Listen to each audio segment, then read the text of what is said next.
শখ হলো কাঁচা খেজুরের রস খাবো। কি করি? চাচা ভাতিজা মিলে প্ল্যান করে ফেললাম বিরুলিয়া সাভার, ওখানে খেজুর গাছ হতে রস সংগ্রহ করা হয়। দ্রুত চলে গেলাম রাত 3টার দিকে খেজুরের রস সংগ্রহ করার জন্য। ভোরে আজান শুরু হয়ে গিয়েছে। পৌঁছে দেখি গাছ থেকে রস সংগ্রহ চলছে। সেখান থেকে রস নিলাম। রস নিয়ে চলে আসলাম কৃষি ইনস্টিটিউটের ভিতরে। সেখানে শাক সবজি দেখে বিমোহিত হয়ে গেলাম। দুজনে মিলে প্ল্যান করলাম একটু সবজি বিক্রি করলে কেমন হয়, তাই সবজি বিক্রির অভিনয় করলাম।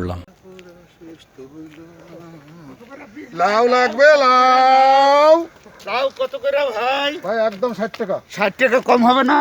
না, আপনি 5 টাকা কম দিন। কয়টা নেবেন স্যার? এত তরতাজা সবজি কখনো দেখিনি। লাউ, জালি কুমড়া, বাঁধাকপি, ফুলকপি দেখে লোভ সামলাতে পারলাম না। ওখান থেকে সব ধরনের সবজি কিনলাম। ডেইরি ফার্ম থেকে দুধ নিলাম। এগুলো সবকিছু নিয়ে আবার দ্রুত চলে আসলাম বাসায়। বাসায় এসে কাঁচা রস, রসের পায়েস এবং গুঁড়ো তৈরি করে ফেললাম।